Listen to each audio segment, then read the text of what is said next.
Como já fui apresentado, eu sou Roberto Van Pedrosa, sou enfermeiro, sou professor, sou aluno do doutorado do programa de pós-graduação em pediatria da UPE, sou orientado pelo professor Dr. Ricardo Freitas, como ele acabou de se apresentar. Então, hoje, nós temos uma proposta para vocês desta oficina, Pesquisa com Dados Abertos em Saúde, para todos os profissionais das ciências da saúde, que é um trabalho muito importante, tanto para a produção acadêmica, para a pesquisa científica, quanto para a organização, gestão e financiamento dos nossos serviços de saúde.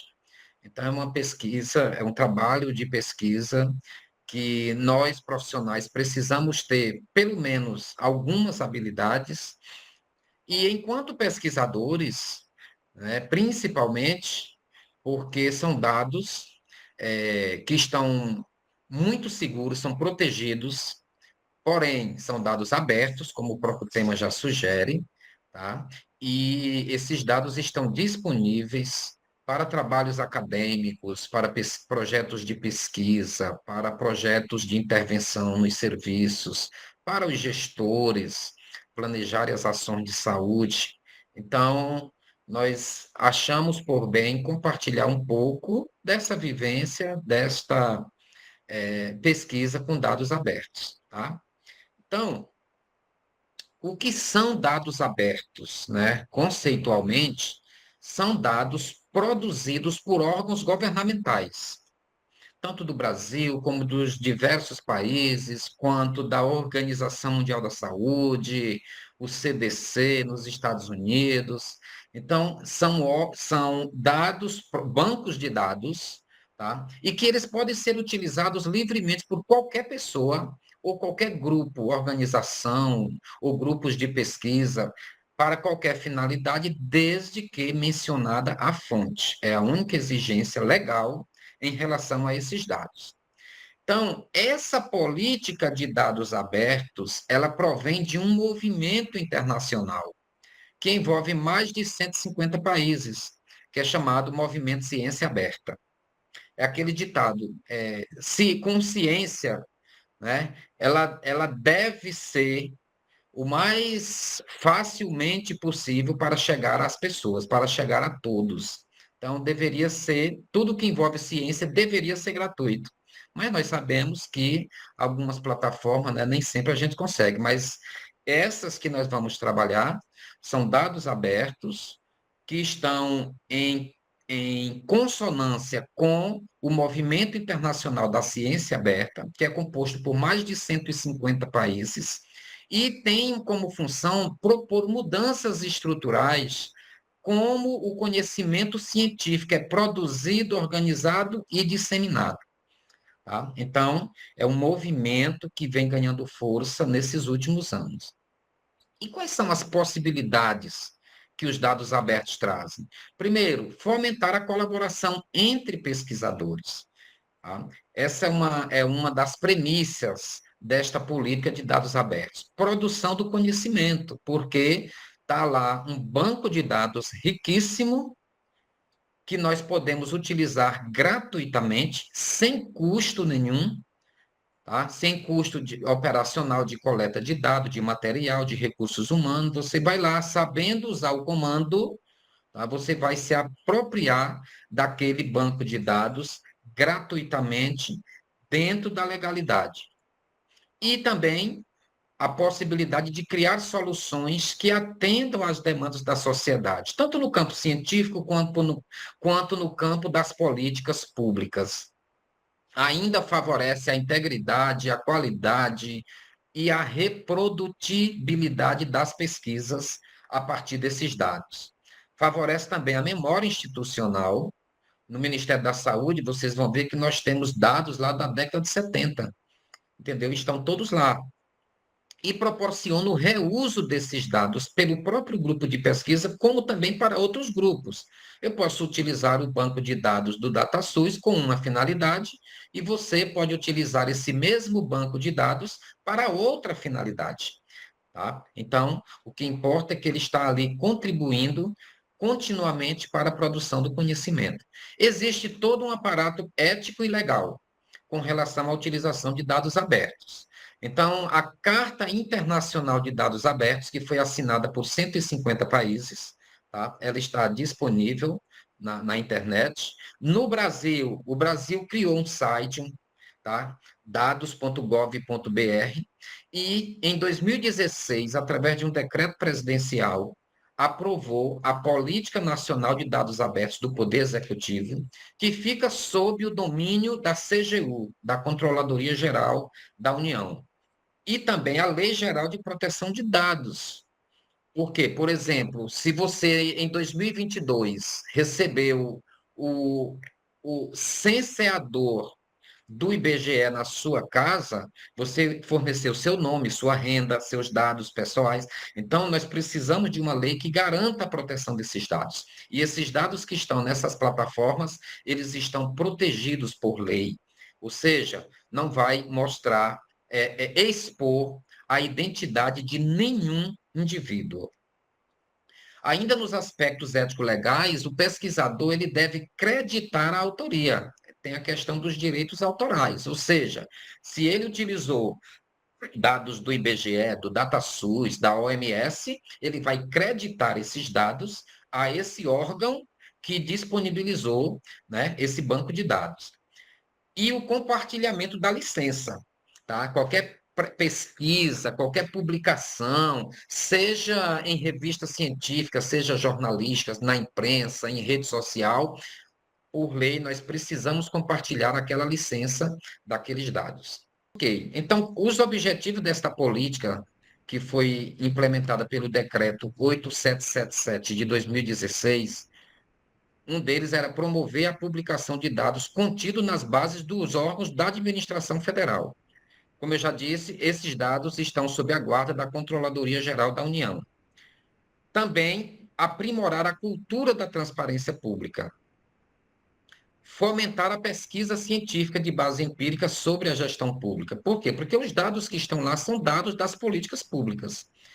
Promover o compartilhamento de tecnologia da informação, evitando a duplicidade de ação, de ações e desperdício de recursos. Tá? Então, se o DataSUS utiliza uma base de dados populacional, ela já vai importar do IBGE, para não ter que ter outro custo, outra base. Então, essa otimização facilita a disseminação desses dados. E princípios e diretrizes dessa política, primeiro é a publicidade. Uma norma nessas políticas de dados abertos é que dados sigilosos sejam exceção e não regra, tá? Então, quanto mais dados disponíveis, mais transparentes são as políticas públicas. Garantia de acesso irrestrito, por quem quer que seja, está lá disponível o banco de dados. Reuso irrestrito das bases, completude e interoperabilidade das bases. Isso é importante, porque não adianta eu estar lá, por exemplo, no IBGE e ter dados incompletos. Então, ele precisa estar disponível na sua integridade e na interoperabilidade, ou seja, que o IBGE dialogue também com o DataSUS, que dialoga com a OMS. Então, eles estão em interoperabilidade e um vai importando dados da outra base para completar as informações. E atualização periódica, claro, tanto os softwares quanto a alimentação desses dados. Então, o outro aspecto legal é a Lei Geral de Proteção de Dados, que ela versa sobre direito à informação, ou seja, acesso às informações públicas. Eu sei que lá no IBGE a minha casa foi censeada. A minha informação está lá, mas o meu nome não aparece. Tá? Então, transparência ativa é outra premissa da Lei de Proteção de Dados, por quê? Para permitir a visibilidade das informações consideradas de interesse público. Então, elas precisam estar lá. E publicidade. Sua observância constitui um preceito geral, inclusive constitucional, tá? E o sigilo tem que ser visto como uma exceção. E aí, os princípios desta política, o princípio da necessidade, ou seja, utilizar dados que você realmente precisa para uma finalidade específica. Então, no nosso caso, nós somos pesquisadores, nós somos estudantes de graduação e de pós-graduação. Então, a nossa necessidade é fomentar a pesquisa. Finalidade: explicar ao usuário o porquê de estar utilizando os dados, né? Isso também obedece um próprio princípio ético de pesquisa. E transparência implica em ser claro e informar ao titular dos dados como e para que eles estão sendo utilizados. Isso é com base na LGPD, tá, gente? E aí, as três premissas de dados abertos, tá? Primeira delas, se não estiver disponível indexado na web, ele não existe. Segundo, se não for compreensível por máquina, no caso o computador, ele não pode ser utilizado. E terceiro, se qualquer dispositivo legal impedir o seu reuso, ele não é considerado um dado útil, portanto, não é considerado um dado aberto. Tá? Então, essas três premissas obedecem os dados abertos. E aí, eles são muito utilizados na área da saúde pública, através dos sistemas de informações, tá? Esses sistemas, ele tem como grande banco de dados na saúde especificamente o DataSUS, que é um centro, tá, de tratamento e tabulação desses dados, tá? Que ele concentra todas as bases de dados do Ministério da Saúde. Financiamento, dados de mortalidade, de internações, as equipes de saúde. Então, todas as ações de saúde do SUS, elas são depositadas neste grande software que é o DataSUS. Tem também o CDC, é o DataSUS lá dos Estados Unidos, e a Organização Mundial da Saúde, que compila as informações de cada saúde, de cada Ministério da Saúde membro, dos países membros, e consolida numa grande base internacional desses dados. Tá? Então, por exemplo, se você hoje de manhã passou numa unidade básica e fez uma consulta, um atendimento odontológico, aquela informação que foi anotada vai parar no DataSUS e vai parar na Organização Mundial da Saúde. Consequentemente, esses sistemas e os subsistemas, que cada um gerencia um tipo de informação, são instrumentos padronizados que monitoram a coleta dos dados e fornecem as informações para análise desses dados. E aí, a partir dessa análise, se tem o perfil, o estudo do panorama da saúde daquela população. E esse estudo permite a tomada de decisão por parte dos gestores públicos em saúde. Como utilizar dados abertos? Bom, começa pela coleta.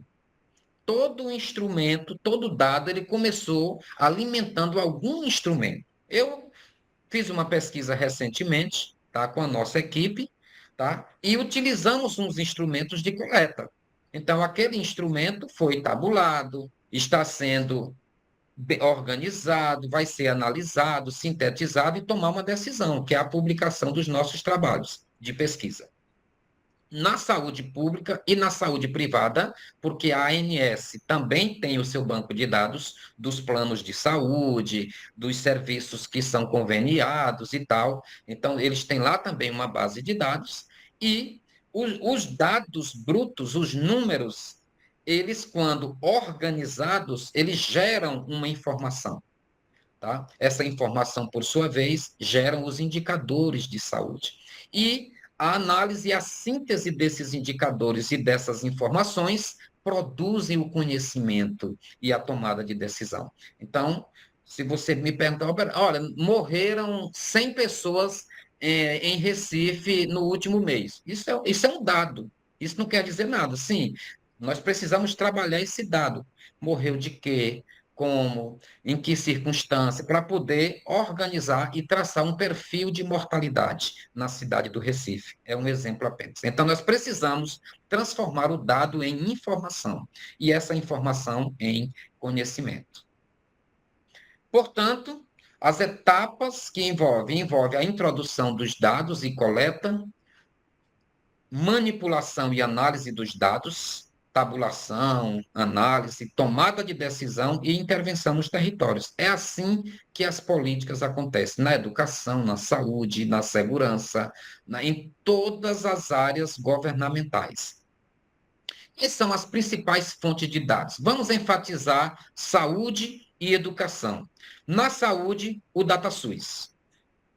Tá? E hoje nós temos o meu SUS Digital, um aplicativo, eu já baixei o meu, tem lá minhas informações de vacina, de saúde, tá tudo lá, tudo guardadinho, com segurança. Nós temos o IBGE, que são dados demográficos, dados socioeconômicos também do país. Temos o INEP, que é do Ministério, vinculado ao Ministério da Educação, tá? E temos a Organização Mundial da Saúde. Especificamente, tá? Vamos começar pelo DataSUS e Organização Mundial da Saúde. Tá? O DataSUS, ele tem como a responsabilidade prover todos os órgãos do SUS com os sistemas de informação e suporte de informática. É como se ele fosse ele é o gerenciador, tá? Ele é o computador central de toda a rede de saúde que existe no Brasil. Então, ele é o departamento de informática do SUS e tem como função permitir o planejamento das ações de saúde, a operação das ações e o controle, a partir dos relatórios gerenciais que ele oportuniza para a população, para os profissionais e para os gestores. Então, o DataSUS, ele provê os sistemas, ele fornece soluções de software para todas as secretarias estaduais e municipais de saúde, e ele tem dentro dele mais de 200 subsistemas, tá? Integrados, que vão fornecer todas as informações de saúde e que vai possibilitar, né, o aperfeiçoamento e o fortalecimento do SUS.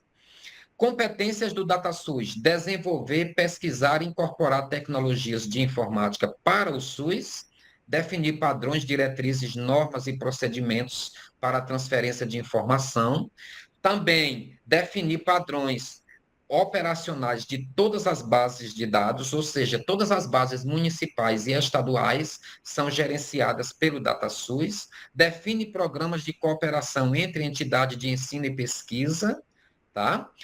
Mantém o acervo das bases de dados necessárias aos sistemas de informações e fomenta e avalia as ações de informatização do SUS. Então, é um sistema o que está em constante atualização, tá? E ampliando o seu escopo de atuação.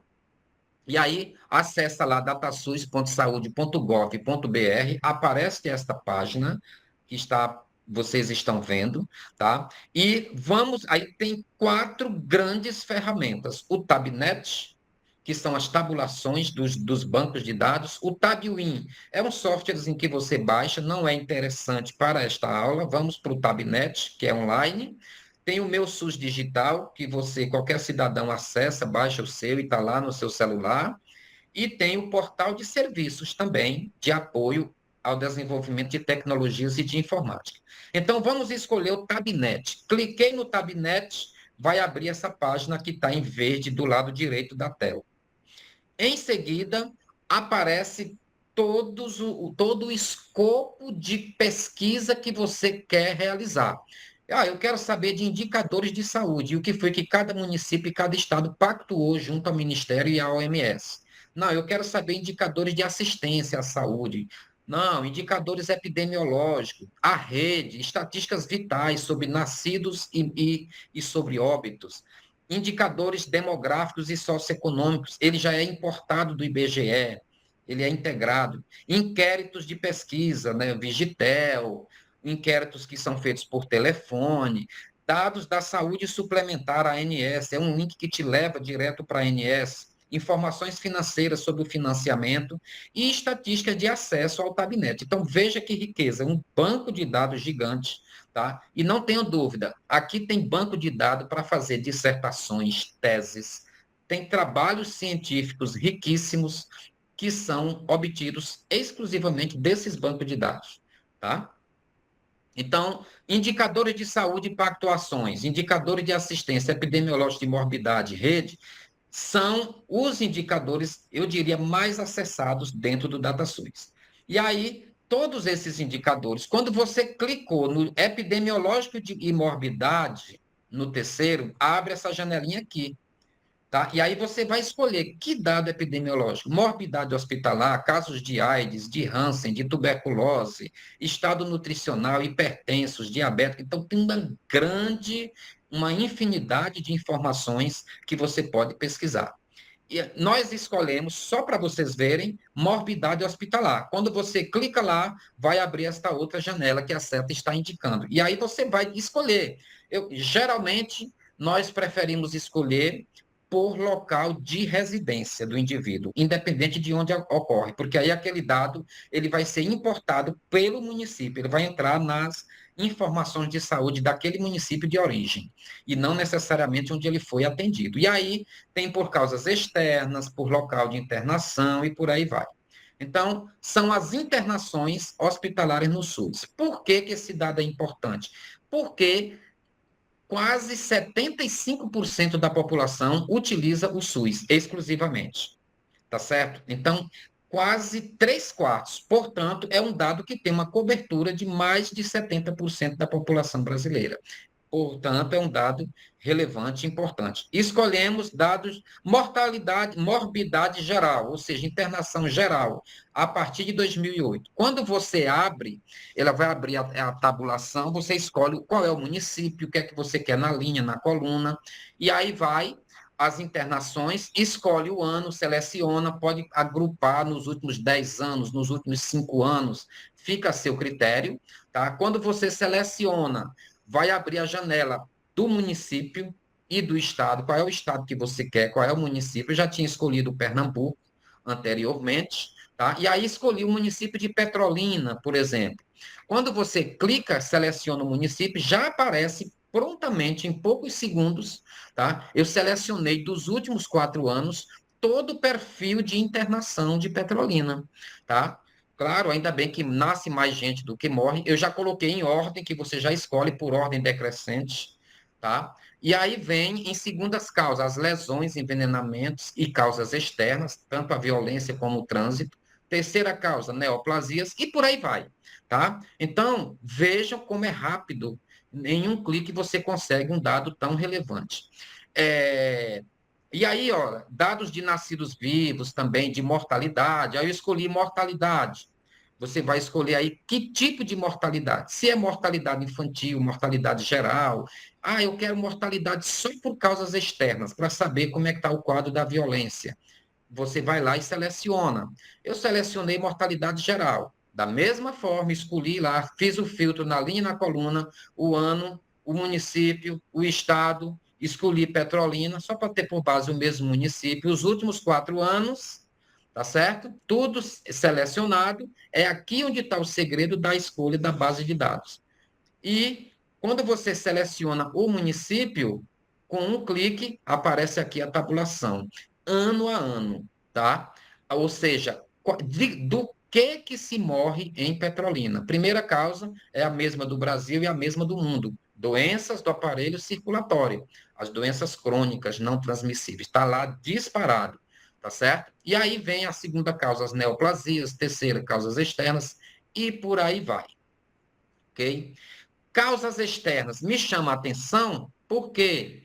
Porque eu fiz um filtro aqui por faixa etária, tá? Eu escolhi por faixa, tem várias faixas etárias, eu peguei a geral, mas tem a faixa etária da Organização Pan-Americana, tem uma faixa etária menos estratificada, outra mais, e aí vocês, e tem lá o tipo de violência, cada grupo de violência, tá? Quando a gente escolhe lá em Petrolina, tá? Aparece a mortalidade, né? E a gente vê, isso não é novidade, é a população jovem. E nós pesquisamos adolescentes. Se você quer fazer só adolescente, você filtra a idade dos adolescentes, que é de 10 a 19 anos, que tem dois intervalos, 10 a 14 e 15 a 19, como está destacado nesta apresentação. E observem, adolescentes e adultos jovens estão, né, envolvidos como maior causa de morte por causas externas. E aí, gente, não vou entrar mais em detalhe, porque precisavam de uma aula só para mostrar o DataSUS. O outro ambiente é a Organização Mundial da Saúde. Você entra na página, aparece essa janela da Organização Mundial da Saúde, tá? Eu peguei a página já traduzida, mas essa página ela é em inglês, certo? E você vai aqui em dados. Gente, imagine aí, se você tem o DataSUS com um monte de informação, com um banco de dados riquíssimos, tá? De um país como o Brasil. Imagine o banco de dados da Organização Mundial da Saúde. Gente, é fantástico, tá? Vocês precisam passar assim pelo menos um turno debruçando para vocês verem a quantidade de dados, tá? Que possibilita uma infinidade de pesquisas na área da saúde, em área demográfica, em desenvolvimento sustentável, em desenvolvimento ambiental, em violência, em fome, concentração de renda, uma infinidade de informações no banco de dados do Ministério não, da OMS. E aí eu selecionei estatísticas mundiais, um relatório bem genérico que ele faz. Então, quando você entra nele, tá? Ele aparece, tá certo? E você tem a opção de ler na tela e tem lá os Power BI que ele gera, os gráficos, e tem o PDF, tá? Você baixa o caderninho com todos esses estudos, tá? Compilados em um único arquivo e tem a opção de você baixar. E você tem a opção também de utilizar as tabelas. Então, gente, olha, dados de 2025, tá? Muito atualizados, por sinal. E aí, olha, eu peguei o sumário daquele PDF que acabei de mostrar e tem informações sobre a longevidade, sobre o inquérito sobre em cada região. Por exemplo, eles pegam o leste europeu, as Américas, países africanos. Então, eles estudam por região e também você pode pegar lá, clique na bandeirinha do seu país ou do país que você quiser, que ele vai trazer esses dados somente daquele país. Então, qual é a vantagem desses bancos de dados? Porque eles são agregados, mas ao mesmo tempo eles são também desagregados. Eu quero essas mesmas informações, mas eu só quero do Brasil. Tá lá, você vai lá e clica e pega só o do Brasil. Eu quero comparar os países da América Latina com os países da Europa, ou com a China, com os países da Ásia. Você vai lá e pega e compara, tá? Então, assim, é uma fonte de dados que realmente possibilita as pesquisas. E aí, olha, dados de sustentabilidade ambiental, dados de mortalidade materna, mortalidade infantil, HIV, tuberculose, malária, riscos nutricionais, tá? Enfim, tem para todo gosto, tá?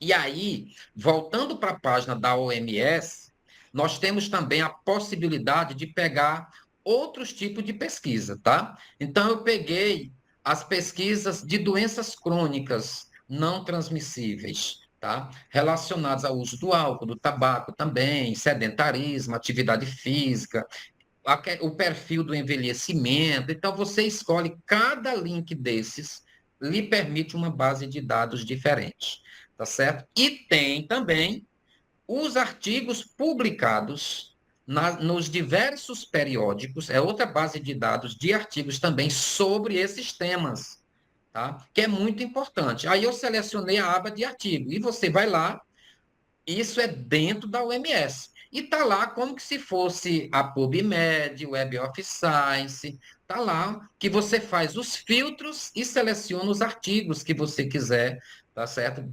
Dentro desse contexto que está lá na OMS. Então, veja como também é outra. Você pode pesquisar artigos e como pode pesquisar também os dados dos levantamentos feitos pelos diversos países e que vão alimentar a base de dados da Organização Mundial da Saúde. E aí, saindo um pouco da saúde, gente, na educação, nós sabemos que os determinantes sociais da saúde, tá, nós não podemos desconsiderar que dentre eles, os resultados, né, os desempenhos das políticas educacionais dos países. Isso também reflete o nível de desenvolvimento econômico, social e interfere nos indicadores de saúde.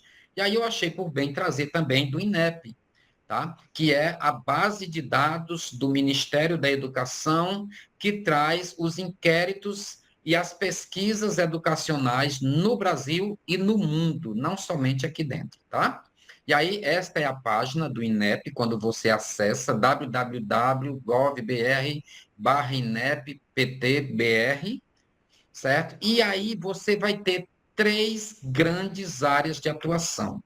As avaliações e os exames, o ENAD, o ENEM, o ENAMED, o SAEB, o IDEB e tal, pesquisas estatísticas e indicadores educacionais e gestão do conhecimento e estudos, pesquisas e estudos que foram desenvolvidos e que foram também depositadas nesta base de dados. E aí nós escolhemos avaliação e exames educacionais. Quando você clica lá, o que é que acontece?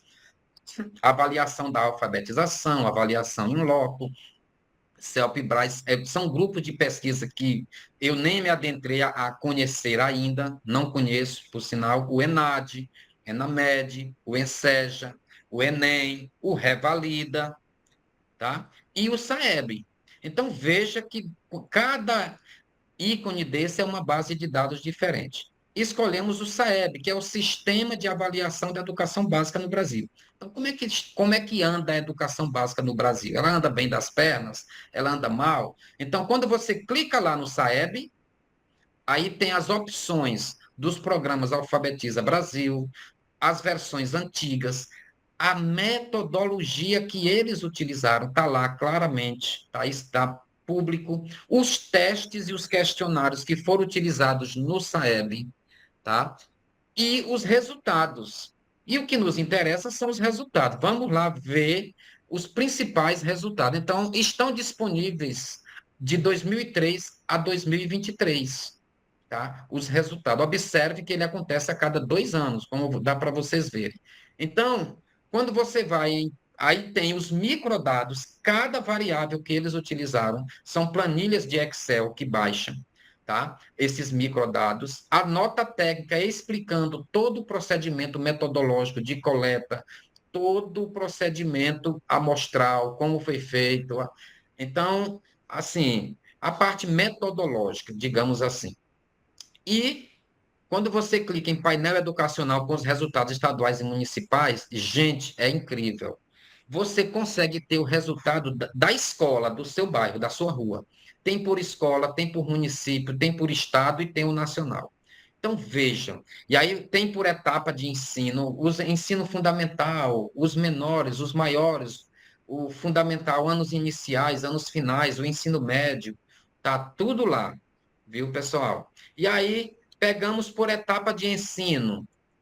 Aí vai aparecer essa janela, aí tem lá os do segundo ano, os do quinto, os do nono, terceira e quarta série do fundamental, com relação aos exames de português e matemática, que são as duas disciplinas que o SAEB trabalha nesses anos iniciais, ciências humanas da natureza nos anos finais. Então, vejam, tá? E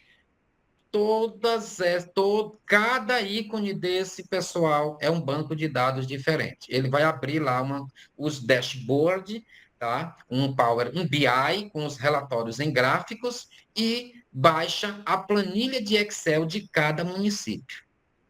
Então, dados já coletados, tabulados, prontinhos para você analisar e escrever o seu artigo, sua tese, seu TCC, sua dissertação. E aí, quando você vai no INEP, tem também, eu falei das ações nacionais, agora as ações internacionais. Vários exames, tá? Eu particularmente não conheço, só conheço um pouco o PISA, que foi ele que eu escolhi, tá certo? Mas tem outras iniciativas, o Alfabetiza Brasil, Prova Nacional Docente, Banco Nacional de itens de provas, né? Então, veja que banco de dados. E aí, no PISA, tá certo? Tem lá as matrizes de referência, todos os procedimentos metodológicos, os testes e questionários que foram utilizados, os resultados, e um pouco falando do programa, né, o PISA em Foco. Então, O PISA é uma avaliação internacionais feita com os países que fazem o grupo da OCDE, tá? Que avalia o desempenho escolar, principalmente na parte textual, matemática, né? Interpretação de texto, matemática e na área de ciências. E nós temos disponíveis os dados desde o ano 2000 até 2022. Só que 2022 tem os desdobramentos, tem publicações lá no INEP de 2024, ainda do questionário, do inquérito de 2022. Então, ainda tem resultados ainda a serem melhor detalhados e disponibilizados. Então, os resultados do PISA 2022, você pode pegar um resumo, pode pegar o relatório completo, tem os materiais de apoio, ele detalhadinho, em 3 idiomas, inglês, francês e alemão, tá? Só que você consegue aí a tradução deles, tá? Então, veja, tanto resumidamente como detalhadamente o resultado desses estudos. E você baixa em PDF, ainda tem essa. Viu? E aí eu peguei um gráfico geral desses países, é matemática, leituras e ciências, tá? E a gente vê que anda mal das pernas, né, a nível bem global, a maioria dos países da OCDE. Não vou entrar em mérito de resultados, alguns chamam a atenção pela pesquisa que nós fazemos. 8% dos alunos do mundo, desses países, sofrem insegurança alimentar, ou seja, não sabe se amanhã tem comida na mesa para comer, tá? 30% se distraem com dispositivos digitais, com telas. 20% sofrem bullying pelo menos algumas vezes por mês. Então, veja que intensidade e que problemão também. Tá? E aí, alguns resultados, né? Aparecem os resultados com a conclusão. Cada volume é um bloco de resultados. Então, vejam, pessoal, não é objetivo por conta do tempo, tá? Mas vai a depender do interesse, do objetivo da pesquisa de vocês, vocês podem optar por um ou outro tipo de resultado de relatório, tá certo? A outra base de dados é o IBGE, dados Instituto Brasileiro de Geografia e Estatística. Então, o IBGE, ele coordena a nível nacional todo o estudo demográfico, socioeconômico, alguns dados educacionais também, ele pega. Então, veja, é uma base de dados também muito rica, muito potente, que tem muito a contribuir para a pesquisa. Quando você abre, de cara está lá esse link aqui do censo, a estimativa de 2025 no Brasil, a nossa população, a inflação, o PIB, se está crescendo, se não, o desemprego, através do PNAD, que é o Programa Nacional, Pesquisa Nacional de Amostra por Domicílio Contínua, que o IBGE faz trimestralmente. Então, banco de dados de natureza, se você quer confrontar, está pesquisando saúde, mas eu quero fazer um link com a variável socioeconômica. Então, o IBGE pode ser um parceiro seu nessa pesquisa. A inflação, né, os preços, dados sobre a indústria, sobre o comércio, sobre produção de serviços, sobre a construção. Então, veja, o IBGE, tá? Nós já conhecemos, sabemos que ele há décadas tem uma enorme contribuição ao desenvolvimento social e econômico e para orientar as políticas públicas. Os gestores se baseiam muito nos dados do IBGE. E aí ele traz, eu fiz a opção, até para facilitar, o censo de 2022. Gente, é um banco de dados. Eu achava que ele era infinito. Tanta informação que pode nos ajudar nas pesquisas, tá? Que aí vai depender do objetivo de cada um, tá? A população lá em 2022 de 203 milhões de habitantes. E aí eu trouxe alguns gráficos só para vocês verem um pouco da nossa curva de crescimento populacional, os estados mais populosos, quanto mais escuros, maior concentração demográfica. A nossa pirâmide etária, ela tem um ponto de achatamento nas faixas etárias de 30 a 40 anos. Que bom, né? É uma população economicamente ativa, isso é muito importante. outrora era a população mais jovem, que não era economicamente ativa, isso não era bom para o país, e reflete também elevada natalidade e elevada mortalidade. Então, a tendência é a população predominantemente ser jovem. Hoje, não. A tendência é que ela vai achatar na parte de cima, com o envelhecimento populacional. É uma tendência mundial. Então, essa pirâmide diz muita coisa sobre indicadores de saúde, de desenvolvimento, de educação. Ela traz muita coisa. Cor ou raça, esses quadrinhos, tá? Cada bloco, cada cor reflete raça branca, preta, amarela, parda, indígena. Então, veja a predominância da nossa população, tá? Concentração por sexo, as mulheres são maioria na nossa população, tá? Com mais ou menos 6 milhões de mulheres a mais no Brasil do que homens, população alfabetizada e não alfabetizada, característica dos domicílios com relação ao abastecimento de água, se tem saneamento, se tem banheiro em casa, então coleta de lixo. Veja como esses indicadores, eles também refletem nos indicadores na pesquisa em saúde. População indígena que existe no Brasil e população quilombola. Então, eu trouxe só dados genéricos, tá? Não é, nós não teríamos tempo para entrar em um por um para pesquisar, mas ele é muito auto-instrucional, é muito dedutivo. Você vai entrando e vai aprendendo e vai debruçando e vai buscando o que você quer. Tá? Outra coisa, você pode pegar esses dados, todos esses dados que eu mostrei nessas tabelas aqui, tá? Todos nesses gráficos, tem lá o ícone cidades. Então você pega da cidade que você quiser. Quero fazer um estudo da minha cidade, da minha região. Você seleciona e vai lá na sua cidade. Então essas mesmas informações, elas são desagregadas em uma unidade que é município, tá? E é isso. Muito obrigado vocês, tá certo? Espero ter contribuído.